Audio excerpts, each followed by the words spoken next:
Hey guys, just Jack on Sports here. Today we will be talking about the Boston Celtics.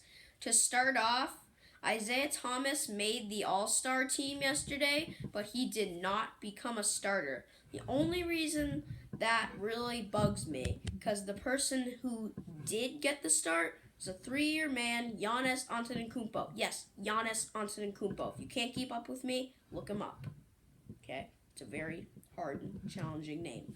But the only one of the reasons that really surprises me, one, Isaiah Thomas has had like about 10 more points per game than Antetokounmpo. He's had five more rebounds per game, and about 8 more assists per game. The only reason that really surprises me, because Isaiah has to work twice as hard than Antetokounmpo, because one, Isaiah is 5'9", and Antetokounmpo is 6'11". There's a pretty big difference between height-wise. Plus, the Bucks have not been doing really that good this year. The Celtics are in 3rd place in the East. The Bucks are in 7th. Seriously. I know they want, I know there's a risk of putting Thomas in there, because he is probably the smallest person in the NBA, but he has to work twice as hard, and he's 2nd in the East in points per game. Could you show him a little love, man? He has to work twice as hard as all the other guys, like LeBron. He's averaging one more point less than LeBron James, but LeBron's 6'9", and that's a foot higher than Thomas, so he has to work not really as hard. And also he a lot of teams like the Cavs, the Raptors, they started DeMar DeRozan, LeBron James, and Kyle Lowry. That's 3 players that are starting out of 2 teams. The only reason that I think Isaiah Thomas should have started over Kyrie Irving in the East, one, Kyrie has a lot of players to work with. He has a better team than the Celtics. They do have a better record, and he has a lot of people to pass to. But Isaiah only had, it's basically just him. Seriously, you have to, he's led the team, to, 2 straight playoff appearances, and he's bound to do it again this year, just because, he's been averaging 32 points per game. Irving's been averaging 26. Isaiah's had to work harder. Isaiah, no, the Celtics are not really that better than the Cavs. Yes, they have LeBron James, they have Kevin Love, they have Kyrie Irving. The Celtics just have Isaiah Thomas, and then Al Horford is there at times. So, in my opinion, Isaiah Thomas should have made the All-Star team, but we're not going to stay on that topic for a long time, because I want to get on to other topics. Also, the Celtics, they did have a game against the Wizards, and then tonight they will play against the Magic. And then what they're really missing right now is Avery Bradley.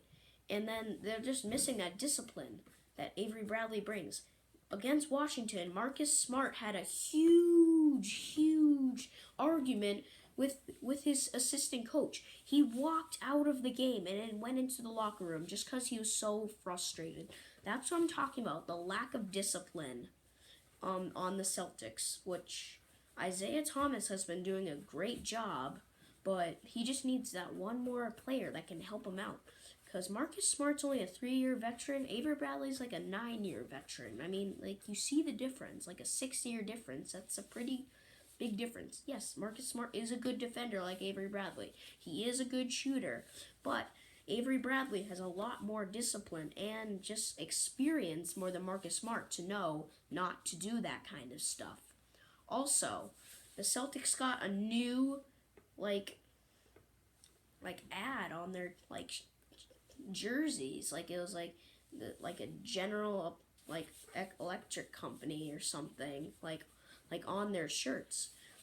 Also, they're 3rd in the East currently. They're like I said before, they're missing that piece of just Avery Bradley, of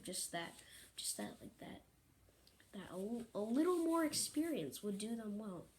And just they've not played the best in the past few games. They're on a 3-game losing streak. Yes, I get it. They're getting a little excited. It's the All-Star game. It's exciting, but I mean, when April comes around, you want to be as high of a seed as possible. So you have to play the team you like you want to play the worst team possible, like in the playoffs. I mean, yes, I don't think anyone's going to be catching the Cavs. I think they have a chance to catch the Raptors, but I'm not sure if they can hold it out. So they'll probably end up playing the Hornets or like the Hawks. They can beat the Hornets and the Hawks in a 7-game series. They beat they're 2-0 against the Hawks this year, and they played the Hornets once. They beat them as well. So, you would rather you'd rather play the Hawks and the Hornets instead of the Raptors and the Cavs away. Like, you want as many home games as possible. And finally, for you guys, the last topic we're going to talk about today is Brad Stevens and just what he's done to help this organization. He came here in 2013. He was a former Butler Bulldogs coach when Doc Rivers, The Truth, KG, Ray Allen all left. No one expected him to do great things, but apparently he wanted to prove them wrong. Just because this guy's a college coach doesn't mean he can bring in decent amount of players that can lead a team to 3 straight playoff appearances. That's not easy for a former college Butler coach, if you think about it. I mean, an NBA team is way different than a college team if you think about it. The competition, the fans, like everything. Like, honestly, if you think about it, like, Brad Stevens, like, the future is bright for the Celtics. It definitely is. I heard a rumor that they may trade Isaiah Thomas. If they do, like, that would just ruin their chances of winning a championship in a bunches of years. Isaiah Thomas is probably the best guy you could have at this point to start a franchise around. He brings talent, he brings speed, he can slash through defenders, get to the hoop. You can count on him to win you the game. I mean, honestly, like, if they trade him, that would just be bad. So, all right, guys, thanks for watching. See you next time. Peace.